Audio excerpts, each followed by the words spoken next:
Fellow Kryptonians out there, welcome to my Superman and Lois Season 3, Episode 7 breakdown. Hopefully I got the episode number right this time. But this episode, I really enjoyed it. This season, I know not everyone loves it, okay? We all have different opinions, but from what I'm telling in the comment section from you guys each week is that you seem to be enjoying it mostly as much as I am. And this episode still got into the feels of everything. And as I've been talking about recently with regards to Bruno, good old Mannheim, he's quite a multifaceted villain, if you will. But what I want to say is, while I don't think Bruno Mannheim is a villain that is out of this freaking world, he is still very good. He's a compelling villain that they're writing this season. And this episode gave us quite a bit more of that. We got some great moments from Michael Bishop's Jonathan Kent. There's a lot of good things and some Lex Luthor teasing as well. So let's get into that. Would really appreciate your like on this video. It really helps out with the engagement, shoves this a little bit more out there into the good old algorithm of YouTube. Is it really a good old?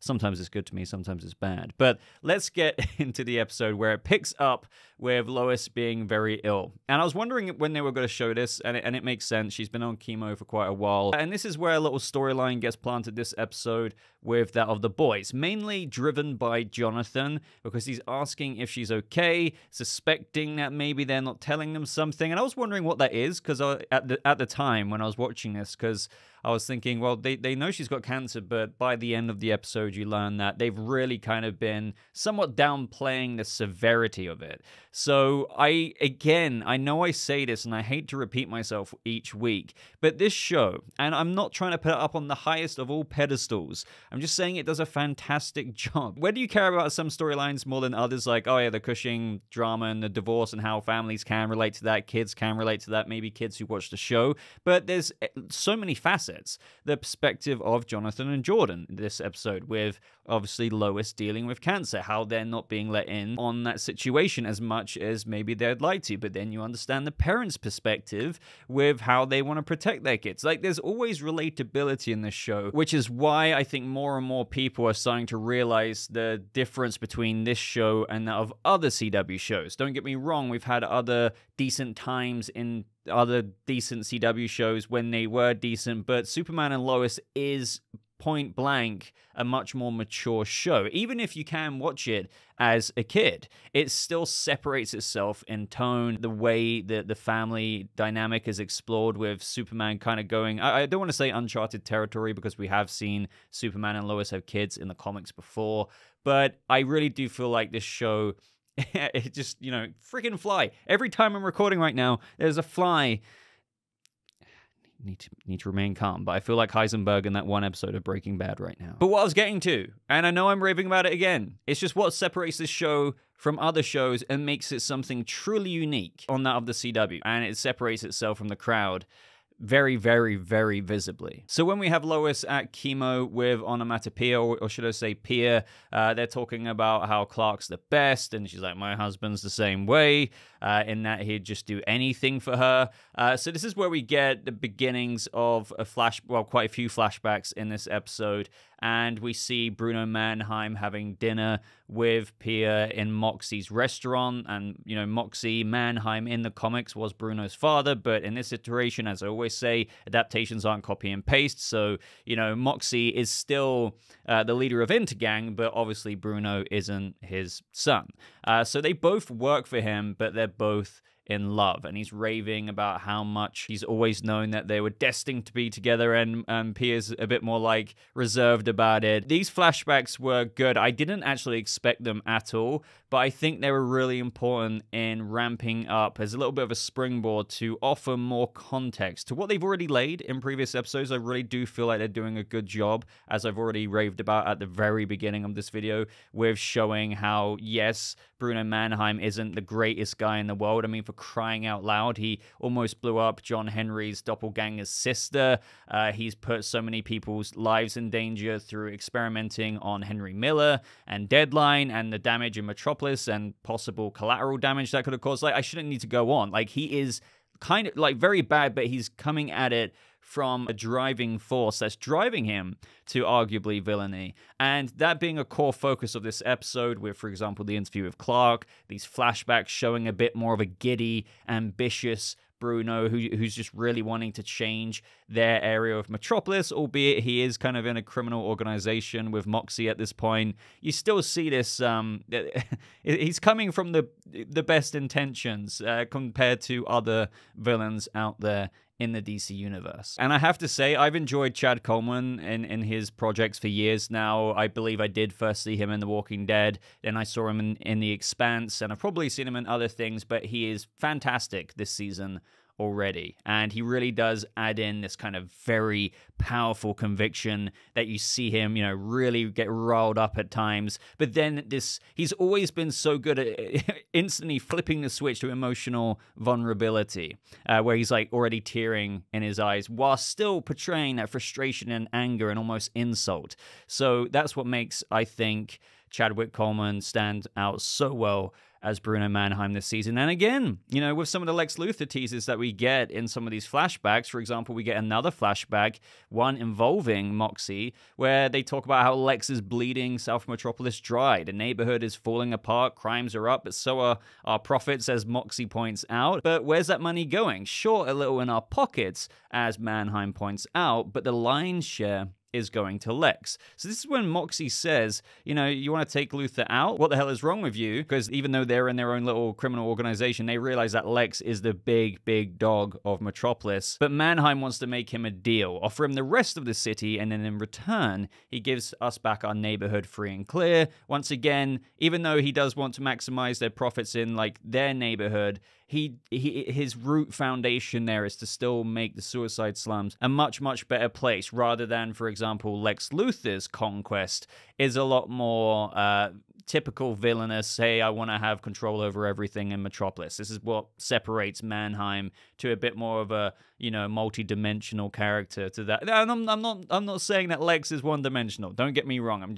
I'm trying to praise Mannheim here. But going back to my point, Lex is being dropped a little bit more and more. And as, Elizabeth Tulloch said in that live that I teased a few minutes ago, he's not coming in just yet, but maybe a couple of episodes from now. I could be wrong about that, but they are really teeing him up. And I believe these are the only references we got to Lex at this point. The fact that they have crossed paths with Moxie at the time and Mannheim, did they contact him for that deal? Like I was wondering at the time, did this discussion that we were having right now in this flashback come to fruition, and did somehow and in some way this lead to Lex going to jail? I didn't necessarily think so as these scenes were unfolding, because you have to think it was kind of Superman putting him back in there, and the plan that Luthor, as we know from the trailer, has been making for the past 20 long years, you would have to think would be to get back at Superman. But maybe, what if it's not what we think, and maybe Mannheim had something to do with that? That would be pretty interesting, where Superman played a part in it, perhaps, but 20 years ago, maybe Superman apprehending Lex, or whatever Lex got busted with to go to prison for 2 decades, maybe he was, ratted out by Mannheim or something like that, in a kind of Falcone to Maroni way in the Batman. I really don't know, but that would put Mannheim in a lot of danger. And now I'm already getting into weird theories, because we've been speculating as well. Is Mannheim going to be a season-long villain, or does Lex take over when he gets let out of prison? And if that happens, it makes me wonder if Peia maybe dies because her treatment isn't successful, and maybe Mannheim dies through Lex coming back to town. I don't know. I need to stop, though, before my theory brain keeps going, and this video is going to be 45 minutes before you know it. Now, at the same time of all of this going on, Lois is getting pretty sus of onomatopoeia, Peia, right? Because she's like, hey, can I see some pictures of Jordan and Jonathan? She's like, yeah, sure. Hey, how about your family? She's like, yeah, I didn't bring my phone with me. I kind of felt bad for Lois, because she was starting to question herself ever since taking the chemotherapy, if her gut instincts of being a reporter are just really off. And I like how Clark reassured her a little bit later on, saying, you've not been wrong about this. You've got to this point. So, and she was right. But meanwhile, we have Clark here, the good old alarm, and it turns out that the boys have gone to the Fortress of Solitude. And I really feel like, and I know I've already teased it, that Michael Bishop's Jonathan, if you've ever doubted the recasting from Jordan Elsass. I hope that this put it into place for you, because I feel like he is fantastic. I really do. And he realizes that Clark has never brought Lois here to run a diagnostics test, and that's because Lara said there was never any need. But the boys, and understandably, are absolutely adamant that maybe she could be saved here with the Kryptonian science. Lara even goes on to explain that she doesn't believe she has the proper makeup to withstand the Kryptonian procedures. The technology could kill her. So I found this super interesting, because I was like, oh wow, okay. We've all been wondering and kind of a bit weary. It's like, okay, are they going to actually get into an alternative way to save Lois? Because that would be an almost uncomfortable way of getting Lois out of that situation. Or while I do understand how some people are raising, but technically they could do that, right? But I'm glad they've injected in here, even though there's another reason at the end, which I'm glad they addressed, in where Jonathan asks why not use the technology from the fortress, and he says, because if we use it to help your mum, it wouldn't be fair to keep it from anyone else. Sharing Kryptonian technology here, the risk to the greater good is far too high. And at that moment I was thinking, okay, is it just because they don't want to use it because, you know, it wouldn't be fair on anyone else? But also, is it in combination with the fact that Lois doesn't have the proper makeup to withstand the Kryptonian procedure because she is human? I'd like to think it's both, because Lara did say that. And I don't know if they're like getting at the fact that she was kind of telling a white lie and then the real reason got exposed at the end. I'm probably thinking way too deep into it. Bottom line, I'm glad they addressed it, because there's two reasons. First and foremost, Lois is a human. Kryptonian procedures would probably end up killing her. Way too invasive there. But even if they did want to risk it, their morals aren't exactly letting them do that, because they could cheekily be like, okay, let's go through this procedure. Lois does it.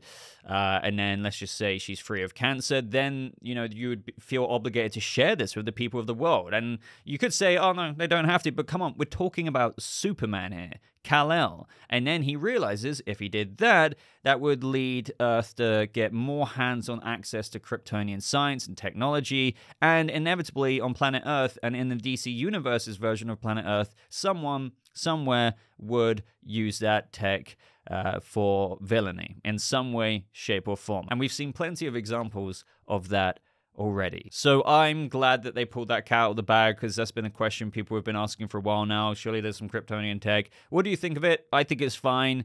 Or do you think that they should have done it anyway? But again, I do agree with the writers and what they chose to say here. It's against Superman's moral compass to, you know, and the reasons do sound legit to me, but let me know if you can poke any holes in it. As this scene continues, obviously Clark arrives once again, without trying to repeat myself too much here. Great scene. Loved how Clark was saying enough. We had Jonathan arguing with him, getting to the point of where Clark was saying, don't you dare act like I don't care just as much as you do. Do you understand me? Do you? That parenting, I get very emotional in these moments. And once again, I do think that this highlights probably some family tension that happens. Obviously, not mirroring this situation in Superman and Lois exactly, going to the Fortress of Solitude as if we can do that, but it causes this massive amount of stress, you know, different perceptions of maybe how things unfold when someone in your family is dealing with something like this, and Jonathan thinking something like his dad isn't doing enough to help, and obviously that couldn't be further from the truth. He hasn't had that access, and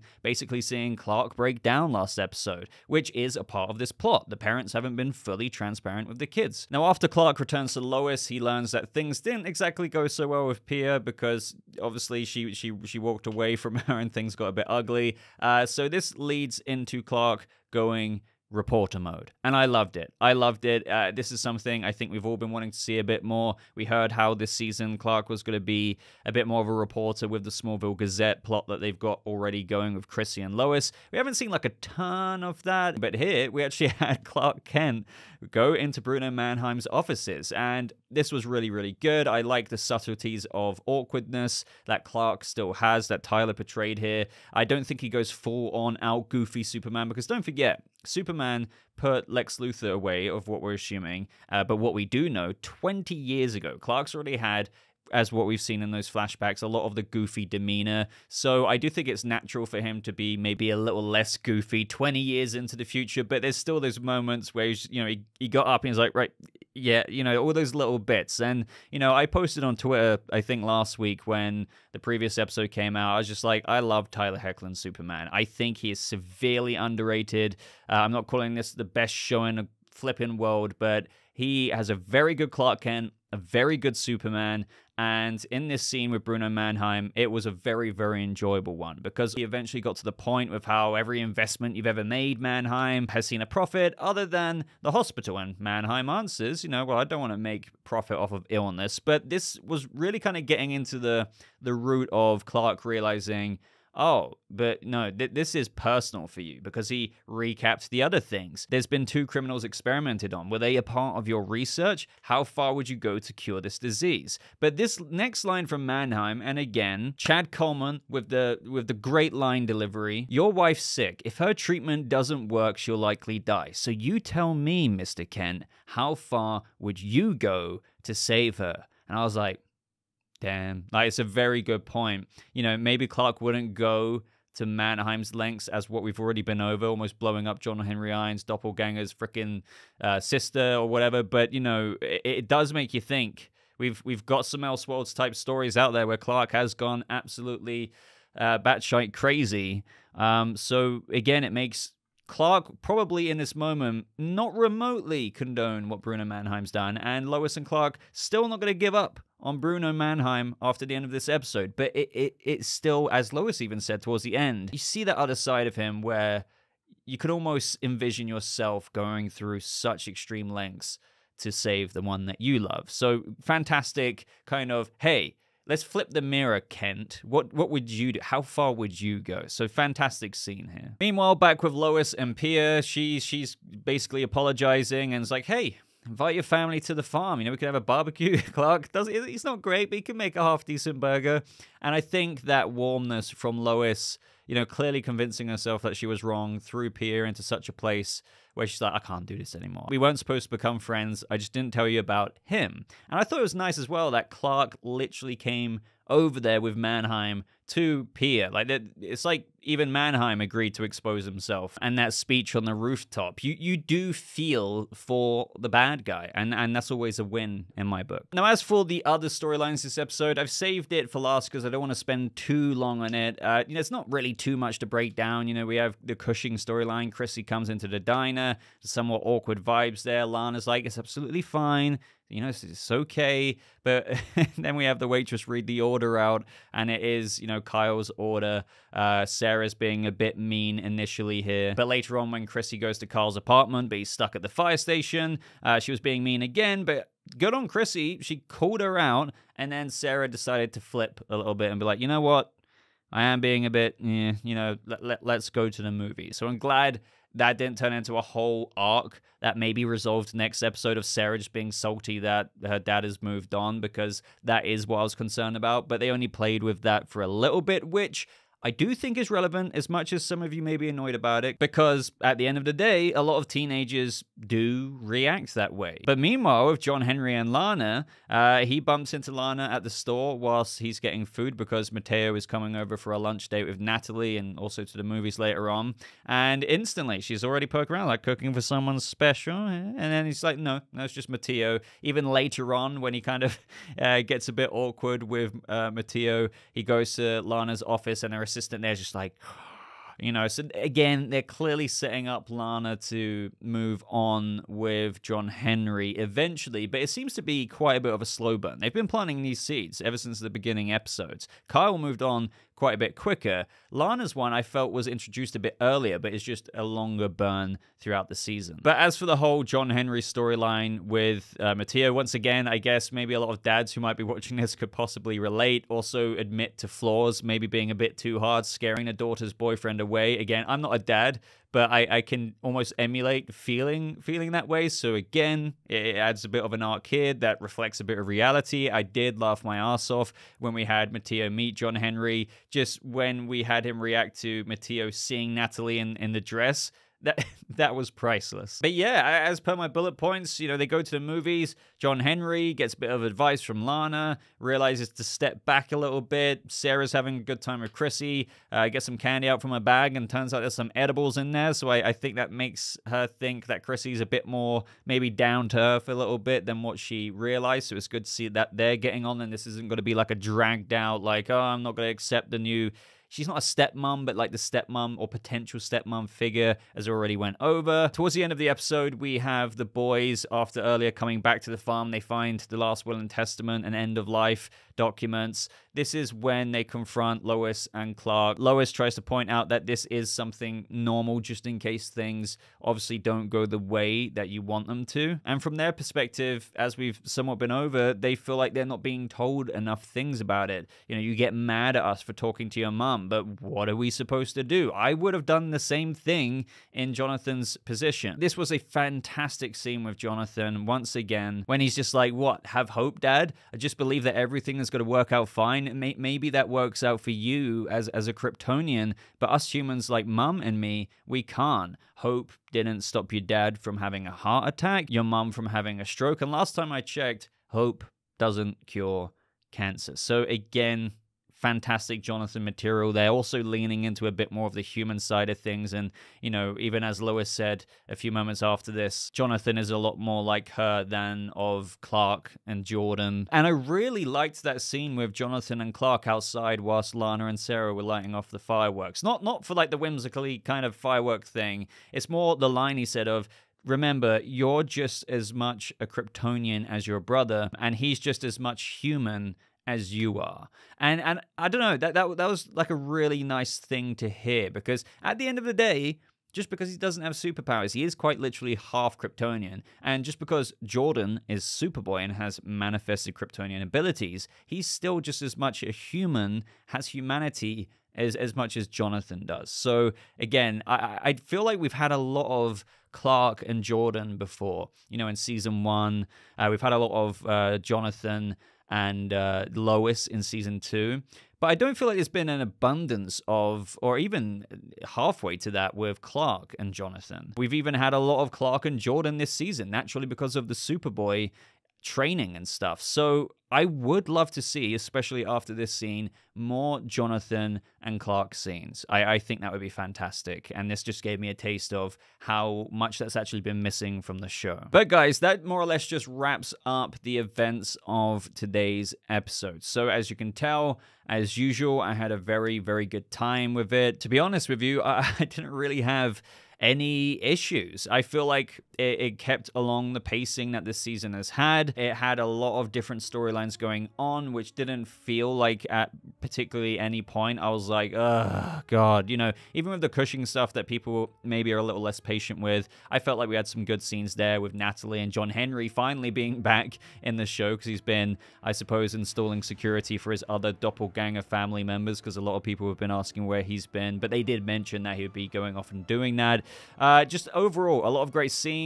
Jonathan really shined this episode. Lois and Clark as usual. Mannheim shined this episode. Peia, the flashbacks were really cool. So I feel like this is really, you know, coasting along very, very, very nicely. And we know we've got a lot more like wham, smack, bam of Superman and Lois to come when Michael Cudlitz's Lex Luthor enters the season. And I'm not trying to say, oh man, I'm so hyped for that because this is, no, I'm just like, oh my god, we've got even more potential greatness to come. So let me know your thoughts down in the comments below, guys. Can't wait to see your theories, like expand on some of the theories that I may have mentioned in this episode. Do you agree or disagree with anything I've said in the review and recap portion? I read every single comment, so definitely leave one down in that comment section. Leave me a like while you're at it. Maybe consider subscribing for more reviews, breakdowns, news just like this.